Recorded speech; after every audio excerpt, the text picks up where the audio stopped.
reforça a campanha pela aprovação de uma lei mais dura contra menores que cometem crimes. O projeto de lei proposto pelo governador paulista Geraldo Alckmin é idêntico ao que ele mesmo apresentou em 2003 e acabou arquivado. Na ocasião, o Brasil vivia o trauma da morte da jovem Liana Friedenbach e do namorado dela, Felipe Café. O assassino era um menor conhecido como Champinha, na época com 16 anos. Agora, 10 anos depois, as autoridades ainda não sabem o que fazer com Champinha. Ele já cumpriu pena e está num presídio especial que pode fechar. Veja na grande reportagem.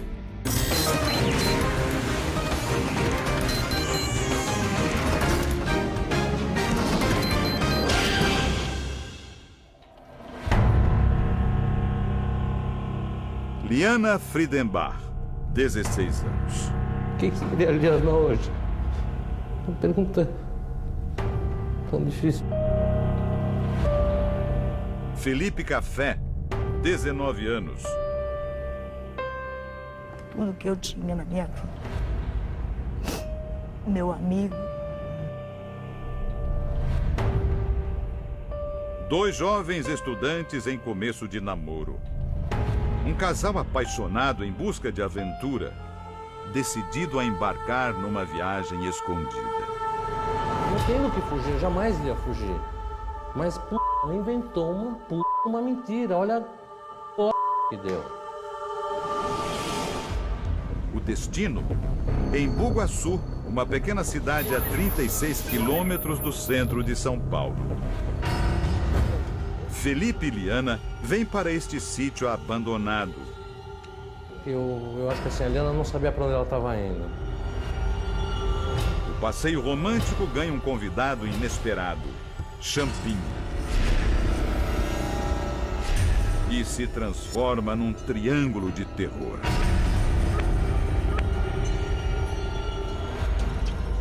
Champinha, na época, era um adolescente de 16 anos de idade, forte, extremamente truculento, uma pessoa fria. É um rapaz que tem um passado, ainda que jovem, tem um passado criminal bastante significativo. Junto de um comparsa, ele sequestra o casal. Para praticar o abuso que eles acabaram praticando, eles revezavam, inclusive, né, entre eles. Dias depois, a história de amor de Liana e Felipe chega ao fim. Os dois são cruelmente assassinados pela quadrilha de Champinha. Você matou a Liana, mas por que, além de matar, você a mutilou? E ele dizia com muita serenidade: tive vontade, eu quis. Agradeço dela não ter sobrevivido, porque eu acho que não teria conserto numa cabeça que dê para consertar depois de passar o que ela deve ter passado. Assim, de verdade, eu prefiro ela morta do que ela ter sobrevivido a essa coisa maluca que ela passou. Estava muito...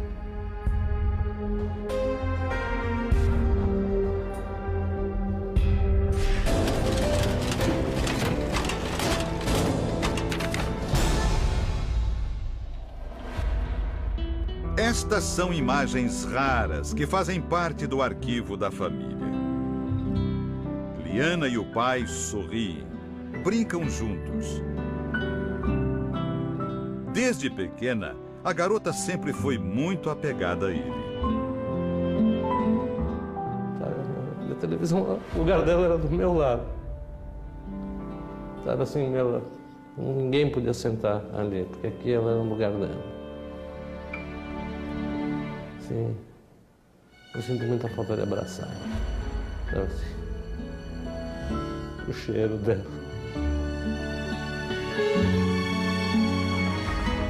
A família vive há muitos anos num bairro nobre de São Paulo. Liana estudava num dos colégios mais caros da cidade. Como o caminho de Liana cruzou com o de Felipe? Felipe Café morava neste bairro, na zona sul de São Paulo. Ele conheceu Liana quando foi estudar no mesmo colégio que ela. A dona Lenice, a mãe do Felipe, e ainda mora aqui, né, dona Lenice? Eles se conheceram na escola. Isto. O Felipe entrou no começo do ano e ela no segundo semestre. E fazia pouco tempo que eles estavam juntos. Sim, sim, coisa de, no máximo, 2 meses de conhecimento. Um dia eu estava esperando ela sair, aí vem o Felipe com ela até o carro, eles se despedem, eu perguntei para ela, teu namorado? Ela riu e falou, ainda não.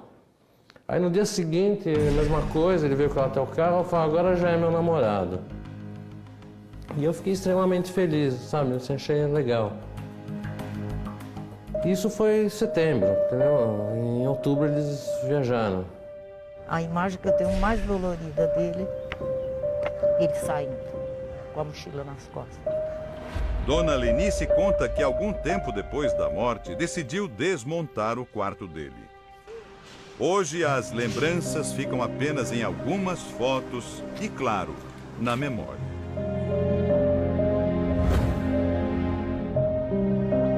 Tenho 4 filhos e ele se destacava entre os 4 na amorosidade, ele era muito atencioso. O Felipe era muito especial. Sexta-feira, dia 31 de outubro de 2003. Liana resolve contar uma mentira ao pai. Ela me contou que ela estava indo viajar com um grupo de amigos do movimento juvenil que ela participava, que era uma coisa super normal, mas sempre eu que levava ela para a saída das viagens, de onde saiu o ônibus e ia buscar. Naquela vez, excepcionalmente, ela falou, não precisa porque o Felipe vai me levar. E tudo bem, não tem problema nenhum. O que ocorreu é que, na noite de sexta-feira, acabou pernoitando aqui em São Paulo, no vão do MASP. A viagem de Felipe e Liana começou aqui. A Avenida Paulista, que é considerada uma das mais movimentadas de São Paulo, durante a noite fica assim, quase vazia. O vão do MASP fica silencioso. Eles devem ter achado que este seria um local seguro para passar a noite. Eles esperaram nestes bancos até a madrugada, quando os ônibus começaram a circular novamente e eles puderam seguir viagem.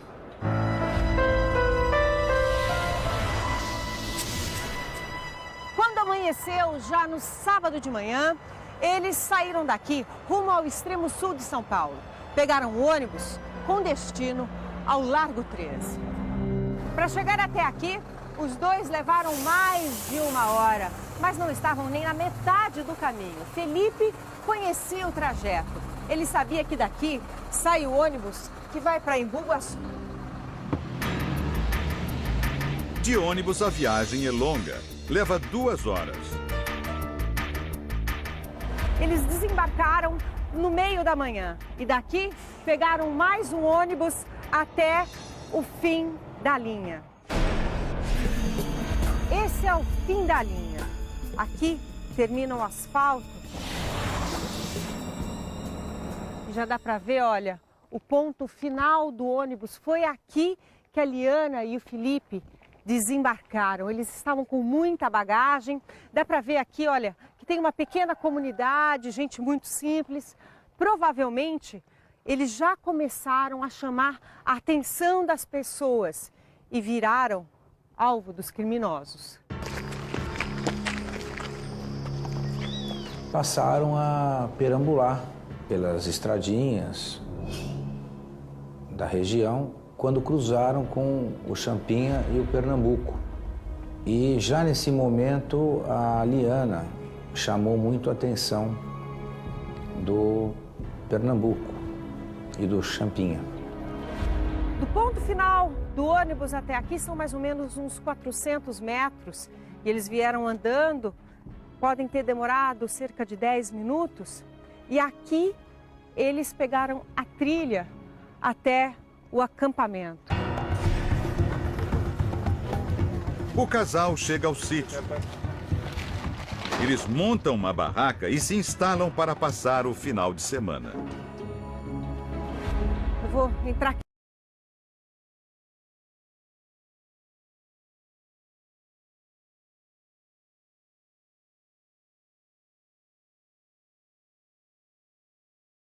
Aqui pelo meio da mata, mostrar para vocês Aqui, olha, sítio Dolé. A gente vê aqui, olha, as construções abandonadas. O antigo dono do local era um artista, ele que fazia esses totens. Vou pedir para o cinegrafista entrar. Tudo muito abandonado, o barraco já está completamente destruído. Ele ia nesse sítio desde os 14 anos. Estas fotos inéditas mostram uma reunião dos amigos de Felipe no mesmo sítio onde ele morreria anos depois. O local era procurado por muita gente. Neste vídeo divulgado na internet, um homem mostra o encontro de jipeiros no matagal ao lado do sítio. Adultos e crianças se divertem.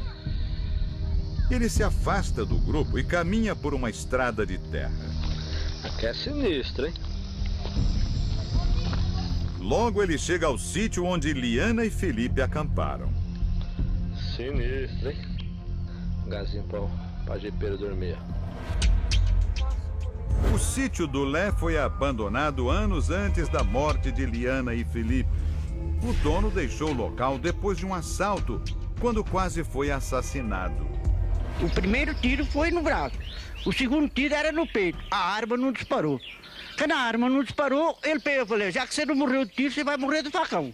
E começou a dar os golpes. Começou a dar os golpes, deu golpe na cabeça. Aqui o senhor ainda tem as marcas aqui. Tem as marcas pra cabeça, deu as marcas pro corpo. E quando eu vi que ele ia matar mesmo, eu consegui deitar a mão na janela e pular para fora. Quando eu pulei pra Seu Manuel nunca mais voltou ao sítio, que tempos depois virou palco de um dos crimes mais cruéis do país. E eu, como trabalhei na região há muitos anos, já tinha escutado falar de um tal de Champinha, que aterrorizava a região, né? A partir daí comecei as minhas investigações. Liana e Felipe estão ali há pouco tempo. Champinha e um amigo, Pernambuco, aparecem e abordam o casal. Provavelmente nunca saberemos se Liana conseguiu gritar, conseguiu pedir socorro, mas aqui no meio da mata, dificilmente ela seria ouvida. Mas nós vamos fazer esse teste. A partir de agora, meu microfone será cortado. Apenas o microfone do celular passará a gravar o que eu vou dizer. Eu vou ir para o meio da mata e eu quero ver até onde vocês vão conseguir me ouvir. Essa é a trilha que a Liana percorreu com Champinha. Eu já estou aqui sozinha na trilha. Vou virar para trás. Não consigo ver mais ninguém da equipe. Será que eles me ouviriam? Eu vou gritar. Alguém me ouve? Ninguém responde. Alguém me ouve? Alguém me ouve? Ninguém responde de volta. Realmente, um grito não seria ouvido. Eu vou voltar.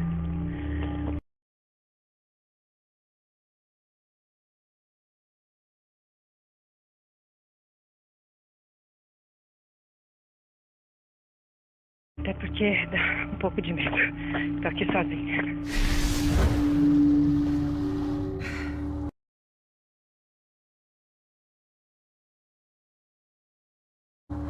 Vocês conseguiram me ouvir? Não? Pessoal da equipe, ó.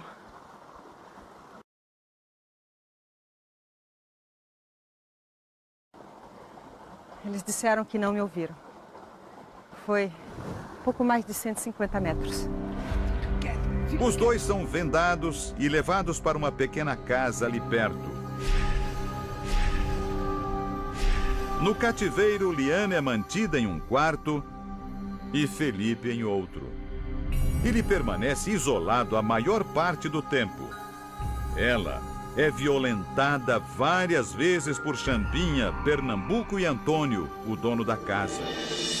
Mantiveram ela num quarto, né, onde que tinha totalmente condições de higiene terríveis, tudo largado. Estruparam a Liana, batia muito no Felipe, né? Eles batiam muito no Felipe e estrupando a Liana. Se revezavam, na verdade, né? E que foi causando cada vez mais sofrimento para ela, né? Esta é a casa que serviu como cativeiro do casal. Aqui, Liana e Felipe viveram momentos de terror. Segundo os policiais, a casa é habitada, mas no momento da gravação, o local está vazio.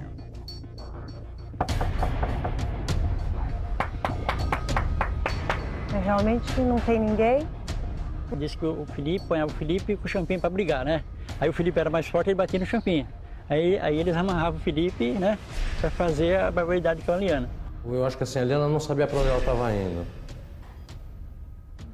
Pelo jeito que ela era, a Liana era extremamente fresca, sabe? Era uma super patricinha, cheia de frescura, e aquele lugar não tinha condição nenhuma de higiene. Era um lugar que, assim, pra você ter uma ideia, eu fiquei quase 10 dias no meio do mato lá, eu fiquei travado de carrapatos, assim, era um lugar inabitável.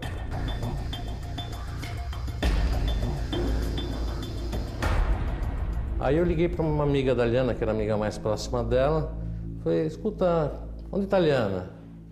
Ela me enrolou, falei, escuta, a Liana sumiu, o que está acontecendo? Aí ela me contou que a Liana tinha ido viajar com o Felipe. A mentira vem à tona. No domingo à noite, 2 dias depois de Liana viajar, o pai corre para avisar a polícia. Ari não sabia, mas àquela altura, Felipe Café já havia sido assassinado. O casal é retirado da casa de Antônio. Eles caminham pelo mato. No meio do trajeto, Champinha para com Liana. Pernambuco continua com Felipe. Mais à frente, longe da namorada, o jovem de 19 anos é morto com um tiro na nuca. A Liana ouviu o disparo da arma de fogo e perguntou ao Champinha o que estava acontecendo. O Champinha disse, não, o Felipe foi solto, libertado para ir embora. As características eram de um ferimento assim com a arma encostada. Havia sinais de queimadura de pelos da região, mostrando que foi a arma encostada. Ainda sem saber da morte, a polícia começa as buscas.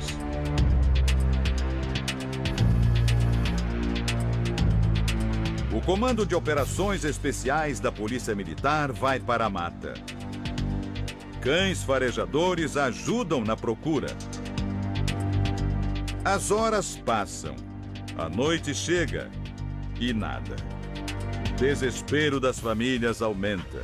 A gente já não aguenta mais ficar nessa espera. A gente está muito preocupado, ansioso, obviamente, e é duro ser pai num momento desse. Vamos esperar que minha filha apareça viva, é o que eu espero. Comovido com o caso, um empresário resolve emprestar um helicóptero para Ari. Eles sobrevoam o local e jogam 5.000 panfletos com a foto do casal sobre a região. Às vezes eu acho que eu provoquei a morte com a história do helicóptero, sabe assim? Acho que foi muita pressão para eles o fato de estar sobrevoando, a polícia estava um aparato gigantesco. E eu acho que isso deve ter deixado eles com mais medo da situação.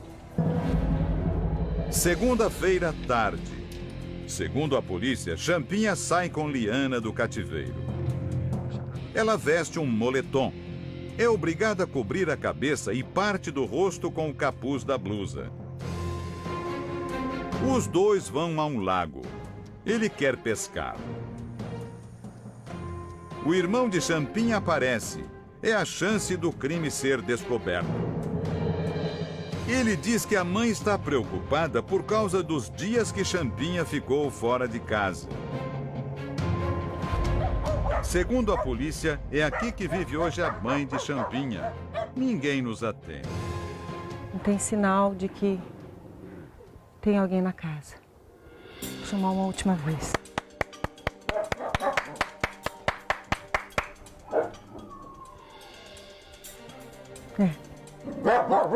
Não tem ninguém. Liana é apresentada como namorada. Com medo e em estado de choque, ela não esboça reação. As pessoas falavam que ele apresentava para as pessoas ela como namorada dele. E andava abraçado para a rua, era normal. O sofrimento dela foi uma coisa assim, que se a gente pensar muito, enlouquece. Então é melhor a gente deixar meio superficial quando lê. Eu acho que ela deve ter entrado no... Assim, acho que ela deve ter saído fora do corpo, sabe? Essa minha esperança até, sabe? Que ela realmente não tivesse ali. Na madrugada do dia seguinte, Liana é levada novamente ao matagal. Dessa vez, o objetivo de Champinha é matá-la. Na quarta-feira de madrugada, Champinha tirou Liana do cativeiro e trouxe a menina para cá. Nós vamos refazer o trajeto.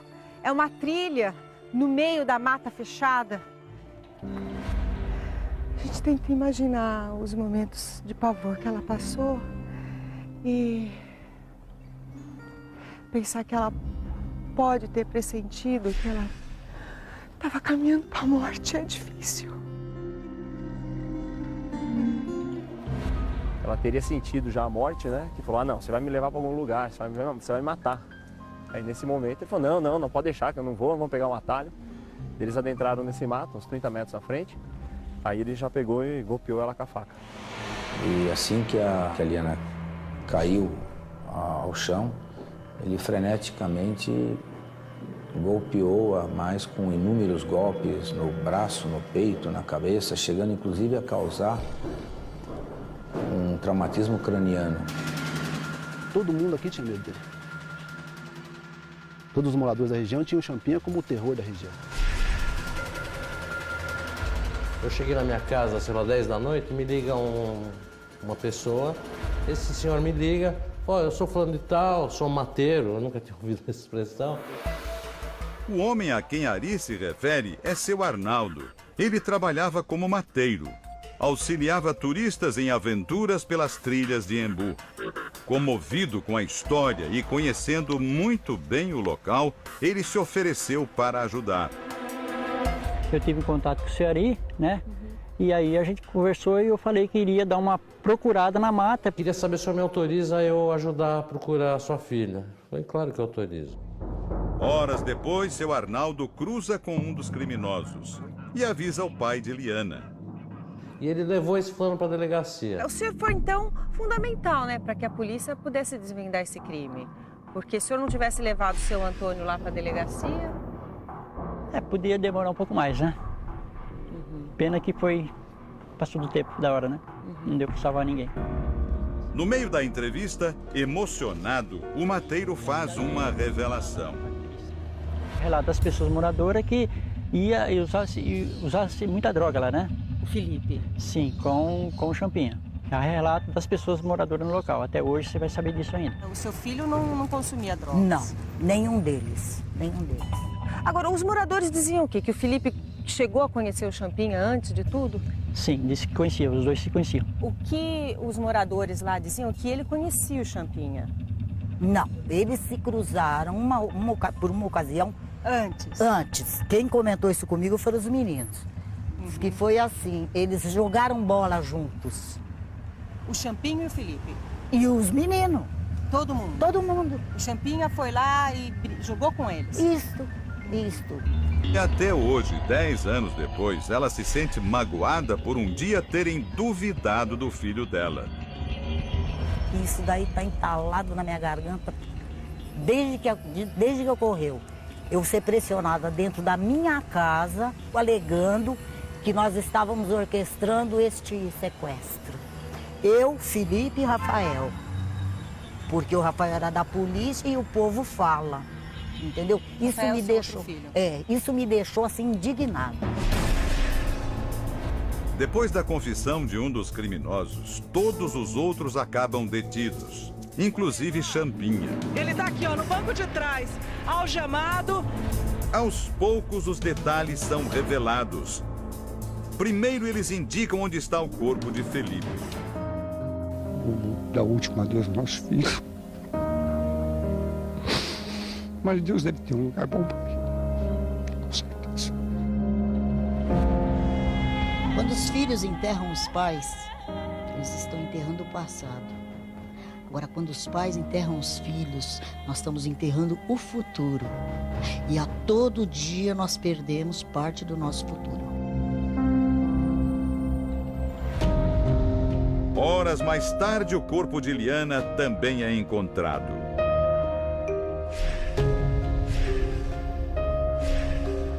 Esse é o local onde a Liana foi encontrada. Champinha conhecia muito bem esse local. E foi ele que trouxe os policiais até aqui. Você conheceu ela há tantos dias, ficou lá, abusou dela, você não teve nenhum sentimento, assim, piedade, dó dela na hora de matar. Simplesmente ele fechou o rosto, cara fechado, e disse não, aquele não sei. Ele estava na sala do delegado, e aí, em determinado momento, entra um amigo meu, me conta que a Helena estava morta. Eu caí.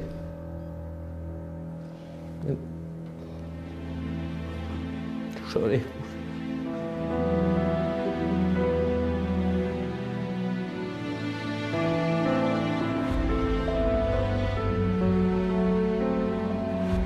O delegado também se emociona. Ele lembra do dia em que esteve na casa de Ari, semanas depois da morte. Em determinado momento, tocou a campainha do apartamento. Ele pediu licença, levantou, foi lá, abriu a porta, era o porteiro, alguma coisa assim, entregando um maço de correspondências para ele. Aí uma das correspondências, ele conversando, pegou, olhou, abriu, olhou, falou, é da FUVEST. Comunicando que a Liana passou no vestibular. Perdão, eu não conjugo esse verbo para essas coisas, eu acho imperdoável.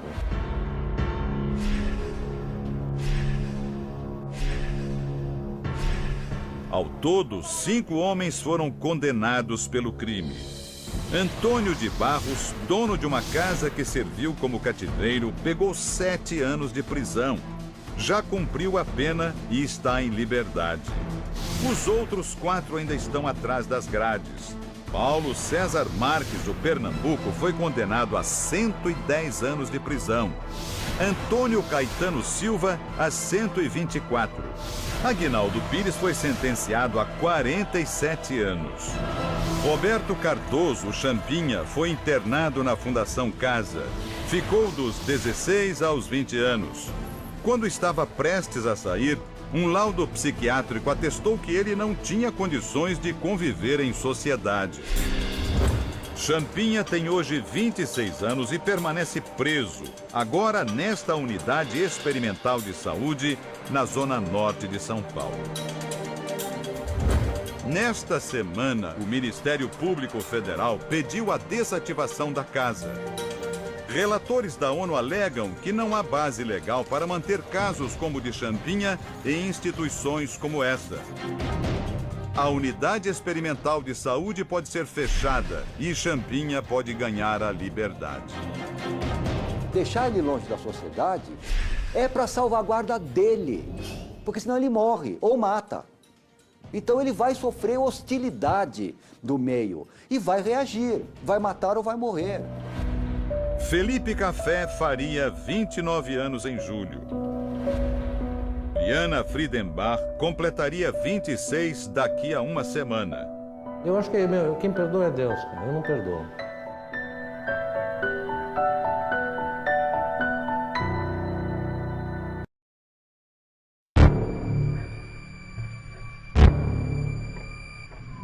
Unidade Experimental de Saúde, Zona Norte de São Paulo. Sexta-feira passada, um homem que está internado aqui cuida da horta, rega as verduras. É vigiado de perto pelos funcionários. Mostramos estas imagens para 9 pessoas que conhecem bem o interno. Todas deram a mesma resposta que esta promotora de justiça. Sim, é ele. Tenho certeza. Ele é Roberto Aparecido Alves Cardoso, o Champinha, que entrou para a história policial como um dos assassinos mais violentos do Brasil. No próximo dia 28, a justiça começa a decidir o futuro de Champinha, hoje com 26 anos. Para ele, que aprendeu a jogar xadrez enquanto esteve na Fundação Casa, antiga FEBEM, vai ser um momento decisivo, a hora do xeque-mate. Champinha passará por uma nova perícia judicial e tentará provar que se recuperou e que tem condições de voltar às ruas como um cidadão normal. Agora, a partir de informações oficiais de peritos e de profissionais que ficaram frente a frente com Champinha, o Fantástico mostra uma radiografia completa desse assassino. Champinha passou a adolescência nesta região, a zona rural de Embu-Guaçu, na Grande São Paulo. Era de pouca conversa e arrumava brigas com frequência. Quarto filho de uma família de 5 irmãos, Champinha ficou nesta escola até os 14 anos. Hoje ela está desativada. Ele não saiu da 3ª série, não sabia ler e mal conseguia escrever o próprio nome. Chegou a ser apontado como integrante de uma quadrilha de desmanche de carros e suspeito de matar um morador de rua. Foi esse Champinha, aos 16 anos, que encontrou Felipe Café e Liana Frindembach no início de novembro de 2003, exatos 10 anos atrás. O casal de namorados tinha ido acampar e foi dominado pelo menor e seus comparsas. Felipe, 19 anos, foi assassinado com um tiro na nuca. Liana, 16 anos, virou refém dos bandidos. Foram 4 dias de cativeiro nesse lugar, pequeno, sujo, sem iluminação. Voltamos ao local do crime. Ela foi torturada e violentada também pelos comparsas de Champinha. O menor obrigou que ela caminhasse pela mata e em seguida a matou com 15 facadas. Sem sombra de dúvida que foi o pior momento da minha vida. A Liana era uma menina muito alegre, de riso fácil. 4 adultos foram condenados. Paulo César Marques, o Pernambuco, pegou a pena maior, 110 anos de cadeia. Champinha nunca foi a julgamento. Como punição, passou 3 anos na Fundação Casa. Em setembro de 2006, quando chegava ao fim a medida socioeducativa, psicólogos forenses do Instituto Médico Legal de São Paulo deram um diagnóstico. Champinha tem transtorno de personalidade e comete atos irracionais para ter o que deseja, sem dilema e sem culpa. Segundo os peritos, existe alta probabilidade de Champinha voltar a cometer crimes. A sociedade não merece ter pessoas como ele, não é só ele, assim, infelizmente, né, que precisam ser retirados do convívio social. O laudo do ML foi decisivo para que a justiça determinasse a interdição civil de Champinha aos 21 anos. O Estado diz, você não pode cuidar de você mesmo, eu vou te guardar. A justiça decidiu ainda pela internação de Champinha em um estabelecimento psiquiátrico. Tinha que ser um lugar para ele se tratar e de onde não conseguisse fugir. Para cumprir a ordem, o governo de São Paulo criou a Unidade Experimental de Saúde, na zona norte da capital paulista. É onde o assassino confesso de Liana está até hoje. Relembrando, 9 pessoas viram estas imagens e afirmam que este é Champinha.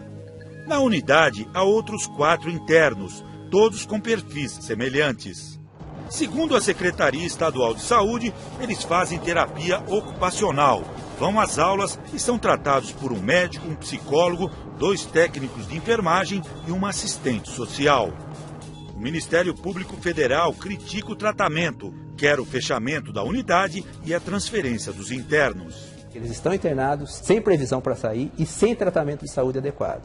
A Secretaria de Saúde disse que a unidade atende aos pré-requisitos estabelecidos pela Justiça e aos protocolos médicos para o atendimento dos pacientes. Champinha aguarda o resultado de um habeas corpus, que será julgado pelo Superior Tribunal de Justiça em Brasília. O pedido de liberdade leva em conta, principalmente, um laudo de 2008 do Núcleo de Psiquiatria Forense da Faculdade de Medicina da USP.